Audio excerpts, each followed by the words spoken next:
দুনিয়াতে এই মোবাইলের ভার বহন করা সহজ হলেও আখেরাতে এর দায়ভার বহন করা কঠিন হতে পারে। এর ব্যবহারের ক্ষেত্রে আল্লাহর আদেশ নিষেধ যদি আমরা মেনে চলি, তাহলে এটি আমাদেরকে জান্নাতে যাওয়ার পথকে সুগম করে দিতে পারে। আর এটির ব্যবহার করতে গিয়ে যদি আল্লাহর আদেশ নিষেধকে লঙ্ঘন করি, তাহলে জাহান্নামে যাওয়ার জন্য আর বেশি কিছু লাগবে না, এই একটা মোবাইল ফোনে যথেষ্ট হতে পারে। একজন মুসলমান মোবাইল ফোন ব্যবহার করবেন, কিনবেন, কেন? তার উদ্দেশ্য কি হবে? এটার কেনার সময় উদ্দেশ্যের উপরে ভিত্তি করে তিন ধরনের বিধান চলে আসলো। কখনো এটি কিনা জায়েজ, যখন আপনি বৈধ কাজ করার জন্য ব্যবসা বাণিজ্য, চাকরি বাকরি, পারিবারিক আলাপ সালাপ এগুলো করবেন, যোগাযোগ করবেন, ডাটা আদান প্রদান করবেন, আপনার নিছক জায়েজ এবং বৈধ উদ্দেশ্য আছে, তাহলে এটা কিনা আপনার জন্য জায়েজ, সওয়াবও নাই, গুনাহও নাই।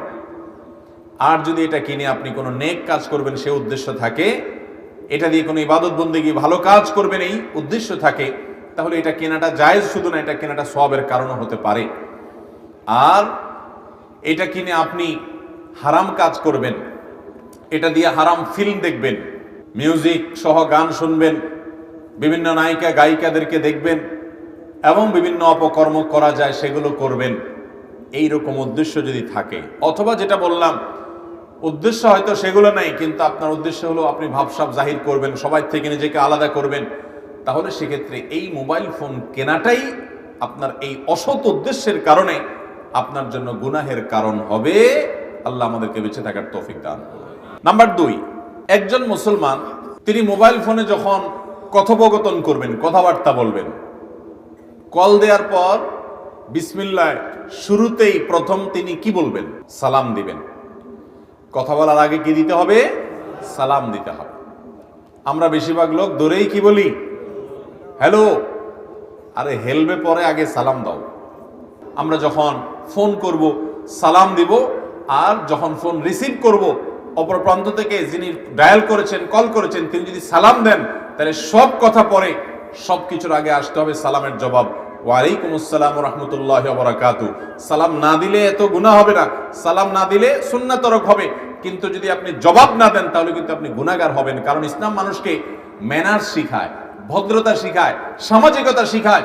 একটা লোক আপনাকে সালাম দিল, আপনি তার সালামের জবাব দিলেন, এটা অভদ্রতা, এটা অসৌজন্যতা, এটা তাকে অপমান করার শামিল। মুসলমান এরকম অসৌজন্যতামূলক আচরণ করতে পারে না। ইসলাম সেটাকে বাধ্য করে দিয়েছে যে তিনি যখন সালাম দিয়েছেন তুমি সৌজন্যতা দেখাতে হবে এবং সালামের জবাব তোমাকে দিতে হবে। তাহলে ভাইরা আমার, দ্বিতীয় যে বিষয়টি খেয়াল করব তা হলো সালাম। মোবাইলে কথা বলার সময় সালাম আদান প্রদান করা। আল্লাহ আমাদেরকে মানার তৌফিক দান করুন। নাম্বার 3, মোবাইলে কথা বলার আদব হলো প্রয়োজনীয় কথা বলা, অপ্রয়োজনীয় কথা না বলা, অতিরিক্ত সময় কথা বলতে গিয়ে অর্থ সময় এগুলোর অপচয় না করা।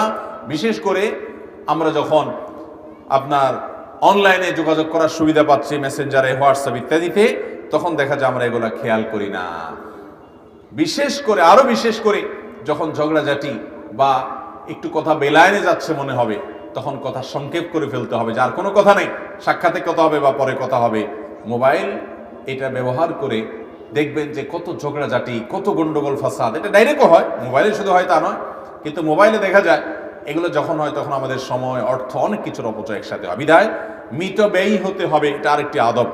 নাম্বার 4, মোবাইলে যখন আপনি কথা বলবেন, কাউকে কল দিবেন বা কাউকে যখন ডায়াল করবেন, তখন আদব হলো, শিষ্টাচার হলো, ইসলামী শিষ্টাচার হলো নিজের পরিচয় উল্লেখ করা। বিশেষ করে যার কাছে আপনার নাম্বারটি সেভ আছে কিনা আপনি জানেন না, শিওর না, এরকম ব্যক্তির কাছে যখন আপনি কল করবেন, ডায়াল করবেন, তখন অবশ্যই প্রথমে সালাম দিয়ে নিজের পরিচয় দিবেন। আসসালামু আলাইকুম রহমতুল্লাহ, আমি অমুক বলছিলাম অমুক জায়গা থেকে, এভাবে পরিচয় দেওয়াটা সুন্নাহ। আপনি যদি হঠাৎ করে বলেন যে চিনেন না আমাকে, এটা কোনো কথা ভাই? আপনি আমার গলাটা ভুলে গেছেন, আপনি আমারে ভুলে গেছেন, তাকে বিব্রতকর পরিস্থিতির মধ্যে ফেললেন, এটা কোনো সভ্য মুসলমানের কাজ হতে পারে না। একজন ভদ্র মানুষ, একজন মুসলমান, তিনি নিজের পরিচয় নিজে দিবেন এবং অন্যকে বিব্রতকর পরিস্থিতিতে ফেলবেন না। নাম্বার 5, ফোনে কথা বলার সময় অবশ্যই খেয়াল রাখতে হবে আমি যাকে কল দিচ্ছি তিনি এখন কোন অবস্থায় আছেন। কোনো কারণে তার কোনো প্রকার বিরক্তির কারণ হচ্ছে কিনা, অসুবিধার কারণ হচ্ছে কিনা। অনেকে দেখবেন কোনো টাইম নেই, টেবিল নেই, যখন তখন কল দিয়া বসে। ইসলামী শিষ্টাচার হলো আপনি যাকে কল করছেন ওই লোকটার আপনার ফোন কলের কারণে কোনো ডিস্টার্ব হচ্ছে কিনা এটা খেয়াল করা। আমাদের দেশে এগুলো দেখা দেখি নাই। দেখবেন যে কল দিচ্ছে তো দিচ্ছে, দিচ্ছে তো দিচ্ছে 5 বার 7 বার, মানে ধরবা না, মানে তোমার 14 গোষ্ঠী সহ ধরবে। এরকম একটা গায়ের জোর ভাব থাকে না অনেক কলারদের মধ্যে, ডায়ালারদের মধ্যে এরকম থাকে না যে কল করতেই থাকে। এটা ভাই ইসলামী আদবের খেলাফ। ইসলাম আমাদেরকে শিষ্টাচার শিখাইছে, প্রতিটি বিষয়ে নবী করিম সাল্লাল্লাহু আলাইহি ওয়াসাল্লাম শিষ্টাচার শিখাইছে। তাহলে 5 নম্বর পয়েন্ট হলো যে কল করার সময় হিসেব করে কল করতে হবে। অসময় যেন কল করা না হয়, বারবার কল করে যেন বিরক্ত করা না হয়, এবং যথাসম্ভব অপরিচিত মানুষকে SMS এ যোগাযোগ করার চেষ্টা করতে হবে। SMS এর কালচারটা আমাদের সমাজে একেবারে নাই, একেবারে শিক্ষিতরাও বুঝে না যে ভাই একটা কথা SMS পাঠিয়ে দিলেই তো লোকটা পেয়ে যায় সংবাদটা, তিনি আবার জবাব দিয়ে দিতে পারেন। তাহলে কি হয়, আমি হয়তো এমন সময় কল দিলাম ওই সময় ওনার ফোন ধরার মতো অবস্থা নেই, গুরুত্বপূর্ণ মিটিংয়ে আছে, গুরুত্বপূর্ণ আরেকটা ফোন কলে আছে, তাহলে সেক্ষেত্রে তার ডিস্টার্ব হয়ে গেল। তার সাথে SMS-টা উনি ওনার সময় অনুযায়ী সুবিধা অনুযায়ী পড়লেন, পড়ে আবার তিনি জবাব দিয়ে দিলেন, সেকেন্ডের ব্যাপার। তাহলে এভাবে হিসাব করে চলতে হবে ইনশাআল্লাহ। নাম্বার 6, একজন ইমানদার তার মোবাইলের কারণে কারোর জন্য বিরক্তির কারণ না হয়, এমনকি তার নিজেরও যেন অসুবিধা না হয়, ইবাদত বন্দেগীতে বিশেষ করে খেয়াল রাখবে। এই জন্য নামাজের আগে, নামাজের সময়টাতে এবং এরকম গুরুত্বপূর্ণ সময়গুলোতে মোবাইলে তিনি হয় বন্ধ করে রাখবেন, আর না হয় এটাকে এরোপ্লেন মোড করে রাখবেন কিংবা সাইলেন্ট করে রাখবেন। এক কথা এমন ভাবে রাখবেন যে এটার আওয়াজের কারণে, কল ঢুকে পড়ার কারণে তার নিজের ইবাদতে যেন কোনো অসুবিধা না হয়, অন্য কারোর যাতে ডিস্টার্ব না হয়। আর আমরা যারা মোবাইলে হঠাৎ করে কল বেজে উঠে সাইলেন্ট করতে ভুলে যাই, তাদেরও খেয়াল রাখা উচিত। নামাজের মধ্যে হঠাৎ মোবাইল বেজে উঠছে, আপনি খেয়াল করেন না যে সাইলেন্ট করা আছে, তাহলে আপনি পকেটে হাত দিয়ে আস্তে করে কোন রকম আপনি কলটা হয় রিসিভ বক্সে কেটে দেন, বা কোনো একটা যেখানে টিপ দিলে সাইলেন্ট হয়ে যাবে ওখানে একটা চিপ দিয়ে দেন, যাতে করে আওয়াজটা বন্ধ হয়ে যায়। এতটুকু কাজ করলে আপনার নামাজের কোনো ক্ষতি হবে, বরং ওইটা করাই আপনার কর্তব্য, কারণ সবার নামাজের মনোযোগ যাতে নষ্ট না হয়, এজন্য তাড়াতাড়ি করে ওইটা বন্ধ করে দিবেন, মোবাইলে গলা চিপে দেবেন। হ্যাঁ, অনেকে আবার মোবাইল বের করে রীতিমতো দেখাদেখি করে যে নামাজের মধ্যে কোন বেয়াদবে আমারে কল দিল। তো অত বেশি দেখাদেখি করতে গেলে আবার নামাজ নষ্ট হয়ে যাবে। এসব দেখাদেখি করা যাবে না। মোবাইলের পকেটের মধ্যে রেখে বা হাতটা ঢুকাই দিয়ে আস্তে করে সাইলেন্ট করে আবার নামাজ শুরু করবেন, এতে কোনো অসুবিধা হবে না ইনশাআল্লাহ। আমরা অনেকে না বোঝার কারণে দেখা যায় কল আসতেই আছে, উনি রুকু করে, সিজদা করে, দাঁড়ায়, নিজেরও ভিতরে অবস্থা খারাপ হয়ে যাচ্ছে, অন্য মুসল্লিদেরও নামাজ শেষ। ঠিক না ভাই? ঠিক। এই জন্য ভাইরা এটা খেয়াল রাখতে হবে যে মোবাইল নামাজের সময়, গুরুত্বপূর্ণ কোনো মিটিংয়ের সময়, গুরুত্বপূর্ণ কোনো কাজের সময় এটাকে সাইলেন্ট করে রাখতে হবে, বন্ধ করে রাখতে হবে। কারো ভুল হয়ে গেলে তাকে সুন্দর করে বুঝাই দিতে হবে, এবং নামাজের মধ্যে কল চলে আসলে আস্তে করে বন্ধ করতে হবে। এটা একটা আদব। নাম্বার 7, এবং মোবাইল ব্যবহারের একটা গুরুত্বপূর্ণ আদব হলো এটা, যে যাতে করে আমাদের মোবাইলে এরকম আজেবাজে রিংটোন না থাকে, খেয়াল রাখতে হবে। তবে হ্যাঁ, ইসলামী কোনো সঙ্গীত হতে পারে যেখানে মিউজিক নাই, এরকম কোনো ভালো কিছু রিংটোন হিসাবে সেট করবেন। 8 নম্বর, মোবাইল ব্যবহারের যে আদব এবং শিষ্টাচার, সেটা হলো যথাসম্ভব সিনিয়র মুরব্বীদের সামনে যখন উপস্থিত থাকবেন এবং গুরুত্বপূর্ণ কোনো মজলিস থেকে মোবাইল টিপাটিপি করবেন না। ভাইরা আমার, এই একটা বিষয় আজ আমাদের তরুণরা অনেকে বুঝেই না যে তিনি কত বড় একটা অন্যায়, অভদ্রতা এবং বেয়াদবি এবং অসৌজন্যতামূলক কাজ করছেন। 9 নম্বর যে শিষ্টাচারের কথা আমরা বলতে চাই তা হলো, খবরদার, কেউ আপনাকে কল করেছে, আপনি তার সাথে কথা বলছেন স্পিকার দিয়ে, সেখানে আরো অনেক লোক আছে, আমরা অনেকে এটা করি, কি করি না? আপনি যে স্পিকার দিয়ে দিলেন, ওই লোকটা তো আপনার সাথে একান্তে আলাপ করতেছে, আপনার স্পিকার দেওয়ার কারণে, লাউড স্পিকার দেওয়ার কারণে আশেপাশে সবাই শুনবে। সে যদি জানে এখানে আরো অমুক অমুক আছে, তাইলে হয়তো সেইভাবে কথা বলবে না, কিন্তু আপনি তাকে না জানাইয়া লাউড স্পিকার দিয়ে দিচ্ছেন, তাহলে তার প্রাইভেসি নষ্ট হতে পারে, সে অপমানিত হতে পারে, অসম্মান হতে পারে, কোনো বিপদে পড়তে পারে। আপনি লাউড স্পিকার দিলে তাকে বলতে হবে, ভাই আমরা এখানে কয়েকজন আমরা শুনতেছি, আপনি বলেন, তাকে জানাই দিতে হবে যে আমি লাউড স্পিকার দিছি। ভাইরা, আমরা মনে করি এগুলো খুব ছোট বিষয়, মোটেও ছোট বিষয় না। মানুষের অধিকার, আরেকজনের হক। অনেক সময় সবচেয়ে বড় খেয়ানত হয় এখনকার যুগে, রেকর্ড করে সেটা অনেক সময় অন্যের কাছে শেয়ার করা, ছেড়ে দেওয়া। আছে না নাই? আপনার কাছে একজন একটা ভয়েস রেকর্ড পাঠাইছে, সেটাতে হয়তো এমন কিছু বলছে সে অন্য অনেকের কাছে শেয়ার করতে রাজি না, হয়তোবা সে আপনার সাথে একান্তে একটা আলাপ করছে, আপনি রেকর্ড করে রাখলেন, এবার তাকে না জানায় আরেকজনের কাছে দিয়ে দিলেন, এমন কারো কাছে দিয়ে দিলেন যার কাছে দেওয়াতে সে অসন্তুষ্ট, সে চাইতো না, সে জানলে এটা দিত না, কিন্তু আপনি তার কাছে দিয়ে দিলেন। আমরা এই কাজগুলো করি কি করি না? এই কদিন পর পরে দেখবেন যে অমুকের কল রেকর্ড ফাঁস হয়েছে, অমুকের কল রেকর্ড বের হয়েছে, এটা বের হয়েছে, সেটা বের হয়েছে।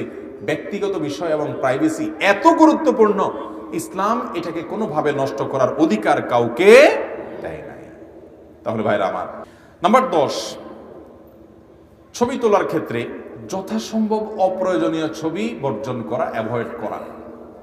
আজকাল তো হুজুরদের দেখলে ছবি তুলতে চায় যুবকরা। দোয়া দরকার নাই, মাসালা দরকার নাই, সালাম কালামও অনেক সময় দরকার নাই, দরকার হলো একটা ছবি। কারণ ফেসবুকে কিছু লাইক, কিছু কমেন্টের ব্যবসা দরকার, কিছু ধান্দা দরকার, দিন শেষে সেটা। ওলামা ইকরামকে দেখলে তাদের সান্নিধ্য থেকে নসিহা নেওয়া উচিত, তাদের কাছ থেকে দোয়া নেওয়া উচিত, সেটার খোঁজ খবর নাই।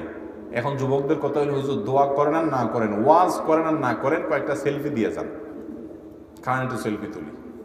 ভাইরা আমার, অপ্রয়োজনীয় ছবি তুলবো না। 11 নম্বর যে শিষ্টাচারের কথা বলবো মোবাইল ব্যবহার করার ক্ষেত্রে, সেটা হলো অন্য কারোর মোবাইলের দিকে যথাসম্ভব দেখা যাবে না। বিশেষ করে যখন তিনি কোনো টাইপ করছেন, কোনো SMS লিখছেন, কিংবা তার মোবাইলে হয়তো তিনি গ্যালারিতে কোনো ছবি চেক করছেন, আপনি তখন চুরি করে করে তার দিকে তাকাবেন না।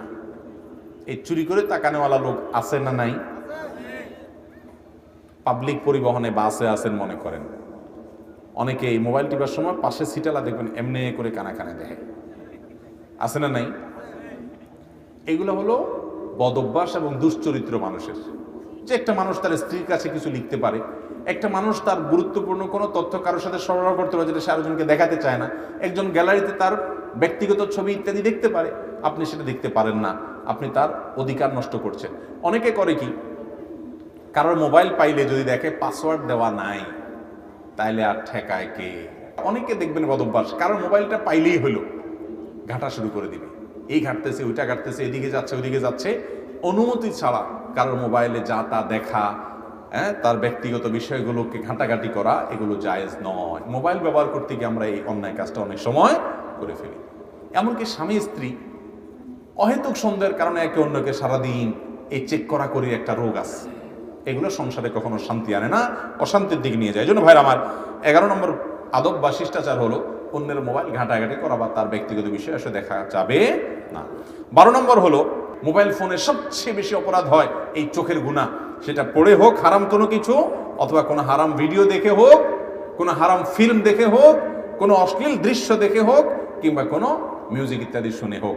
তো এই ধরনের বিষয়গুলো থেকে বেঁচে থাকা ফরজ। আমরা যতগুলো পয়েন্ট বলছেন মধ্যে সবচেয়ে গুরুত্বপূর্ণ হলো এই পয়েন্টটা। বিধায় মোবাইল ফোনে হারাম কোনো কিছু দেখার ব্যাপারে আমাদের সবচেয়ে বেশি সতর্ক থাকতে হবে, সেটা দেখা থেকে আপনার বিরত থাকতে হবে। আল্লাহ তাআলা আমাদেরকে তৌফিক দান করুন। ভাইরা আমার, 13 নম্বর যে শিষ্টাচারের কথা বলবো তা হলো, মোবাইলে অনেকে টাইম পাস করার জন্য গেম খেলে, এটার জন্য আবার স্মার্টফোন লাগে না, বাটন ফোনেও চলে। ভাইরা আমার, মুসলমানের জীবনে এত অহেতুক সময় নেয় যে সে গেমস খেলে সময় কাটাবে। দেখেন, আমাদের অবসর সময়গুলোতে ইস্তেগফার, তাসবিহ, তেলাওয়াত, জিকির থাকার কথা ছিল, দুরূদ পড়ার কথা ছিল। এখন আমাদের কোনো অবসর সময় নেই। যুবকরা মসজিদে তো বটেই, এমনকি টয়লেটে যাওয়ার সময় মোবাইলটা নিয়ে যায়, ঠিক না ঠিক? ওখানে বসে বসে টিপতেছে, যেখানে টয়লেটে 2 মিনিট লাগতো তার 10 মিনিট লাগতেছে, কারণ সে মোবাইল টিপতেছে বসে বসে, ঠিক না ঠিক? বাইর হয় না, বাইর হয় না, বাইর হয় না, কারণ খুঁজে দেখেন মোবাইলটা নিয়ে ঢুকছে। ভাইরা আমার, এই মোবাইল ফোন এটাকে অনিয়ন্ত্রিত ব্যবহার করার কারণে এটা আমাদেরকে ব্যবহার করছে। অনেক যুবক দিনে এভারেজে 4-5 ঘন্টা মোবাইলের মধ্যে ডুব দিয়ে থাকে, স্ক্রল করছে করছে করছে। আমি সবসময় বলি, এই আঙ্গুলের আগাটা এটা যদি ভালো করে কোনো আপনার সূক্ষ্ম যন্ত্র দিয়ে দেখা যাইতো, তাহলে দেখা যেত আমাদের যুবকদের আঙ্গুলের এই আগাটা ক্ষয় হয়ে গেছে, কারণ এত বেশি মোবাইলের গ্লাসের উপরে এটা ঘষছে যে মনে হয় আগাটা অনেকটা ক্ষয় হয়ে গেছে। এই যে স্ক্রল করছেন, কি খুঁজতেছেন আপনি নিজেও জানেন না কি খুঁজতেছেন, অযথা। ভাইরা আমার, আল্লাহ তাআলা আমাদের এই যৌবন সম্পর্কে, সময় সম্পর্কে জিজ্ঞাসাবাদ করবেন। এগুলো বিশ্বাস করেন, আপনার দুনিয়ারও কোনো কাজে আসবে না, দুনিয়ারও কোনো কাজে আসবে না, আখিরাতের কোনো কাজে তো আসবেই না। আপনি বলবেন আমি ইনফরমেশন জানতে চাই, আমি তথ্য সম্পর্কে সচেতন হতে চাই। যেই তথ্য আপনার জানা জরুরি ওইটা আপনি স্ক্রল না করলেও জানবেন, আপনাকে কেউ না কেউ বলবে। অতএব তার জন্য মূল্যবান সময় নষ্ট করা যাবে। আমরা গেমস খেলে নষ্ট করি ভাইরা আমার। এই গেমস খেলতে গিয়ে মিউজিক শুনতে হয়, চোখের জেনা করতে হয়, মোবাইলের প্রতি আসক্তি তৈরি হয়, নানা রকমের গুনাহ এবং নাজায়েজ কাজে লিপ্ত হতে হয়। এই জন্য 13 নম্বর শিষ্টাচার হলো মোবাইল ব্যবহারে অতিরিক্ত সময় ব্যয় করা, ইউটিউবে, ফেসবুকে, গেমসে ঘন্টাকে ঘন্টা ব্যয় করা। এটা মোবাইল ব্যবহারের আদবের শিষ্টাচারের খেলাফ এবং গুনাহের কথা। এটা করা যাবে না, নিয়ন্ত্রণ করতে হবে। বেশিরভাগ লোকই মোবাইল ব্যবহার করতে গেলে নিজের টাইমের নিয়ন্ত্রণ করতে পারে না। আল্লাহ তাআলা আমাদেরকে নিয়ন্ত্রণ করার তৌফিক দান করুন। সর্বশেষ এবং 14 নম্বর যে শিষ্টাচার আজকে বলতে চাই, আর অনেক বলা যায় তো চাইলে, 14 নম্বর যে শিষ্টাচার বলতে চাই তা হলো ছোট বাচ্চাদেরকে বিশেষ করে মোবাইল ফোন বড়রা দিবেন না। আমাদের বাচ্চাগুলোকে আমরা শেষ করে ফেলছি ভাই, বিশ্বাস করে আমরা খুন করে ফেলছি। অনেক মা বাপ বলে মোবাইলে গেমস না দিলে, কার্টুন না দিলে পোলাপাইনে খায় না। কই, আমাদের বাচ্চা তো ঠিকই খায়। পোলাপাইন না খাইলে না খাবে, তাও দেখাবেন না মোবাইল। কারণ মোবাইল দেখাইলে যে ক্ষতি হবে তার চাইতে না খাইলে ওর কম ক্ষতি হবে। ওর চোখ শেষ হবে, ওর মাথা শেষ হবে, ওর ইমান শেষ হবে, ওর চেতনা শেষ, সব দিক থেকে ধ্বংস হয়ে যাবে। পোলাপাইন এখন সব অটিস্টিক মার্কা, বেশিরভাগ প্রতিবন্ধী এবং ফার্মের মুরগির মতো দেখবেন এক একটা তুলতুলা হয়। এগুলো কোনো কাজের না। ওই মোবাইল দিয়ে এদেরকে শেষ করে ফেলছে, মোবাইল দিয়ে ধ্বংস করে ফেলছে। আপনি আপনার বাচ্চার হাতে মোবাইল তুলে দিচ্ছেন না, বিশ্বাস করুন, আপনি আপনার বাচ্চার হাতে ছুরি দিয়ে দিচ্ছেন ও নিজেকে শেষ করার জন্য। এই জন্য নিয়ন্ত্রণ করবো তো ইনশাআল্লাহ। এখন বাচ্চাদেরকে মোবাইল থেকে যদি দূরে সরাইতে হয়, আগে নিজেরা মোবাইলের অপব্যবহার থামাইতে হবে। আপনি সারাদিন ভূতের মতো মোবাইল টিপবেন আর বাচ্চাকে বলবেন আব্বু মোবাইল টিপতে হয় না, বই পড়ো, কাজ হবে না। কারণ পোলাপাইন যখন দেখবে যে কিরে মা সারাদিন টিপে, আব্বা সারাদিন টিপে, আমি টিপতে বলে না বই পড়ো, এ আমার আম্মা আব্বা এগুলো মনে হয় শত্রুতা করে আমাকে কোনো নেয়ামত থেকে বঞ্চিত রাখতে চাচ্ছে। এটা যদি নেয়ামতই না হতো তাহলে সারাদিন তারা টিপে কেন? বাচ্চারা দেখে শিখে বেশি, শুনে শিখে কম। তাদেরকে ওয়াজ করবেন কম, তাদের সামনে আমল করবেন বেশি। চেষ্টা করবো তো ইনশাআল্লাহ। আল্লাহ তাআলা এই স্মার্টফোন এবং মোবাইলের ব্যবহারের ক্ষেত্রে আমাদেরকে আল্লাহর সমস্ত বিধিবিধানগুলোকে লক্ষ্য করে, শরীয়তের হালাল হারামকে লক্ষ্য রেখে, নবী সাল্লাল্লাহু আলাইহি ওয়াসাল্লামের সুন্নাহ এবং নির্দেশনাগুলো লক্ষ্য করে তারপরে এই মোবাইল ফোনকে ব্যবহার করার তৌফিক দান করুন। আর না হলে, যেটি বারবার বলছি সেটি আবারও বলছি, দুনিয়াতে এই মোবাইলের ভার বহন করা যত সহজ, আখেরাতে এর দায়ভার বহন করা তার চাইতে অনেক কঠিন হতে পারে। আল্লাহ আমাদেরকে বোঝার তৌফিক দান করুন। জাযাকুমুল্লাহু খাইরা ওয়া আখিরু দাওয়ানা আলহামদুলিল্লাহি রাব্বিল আলামিন। ভাইরা,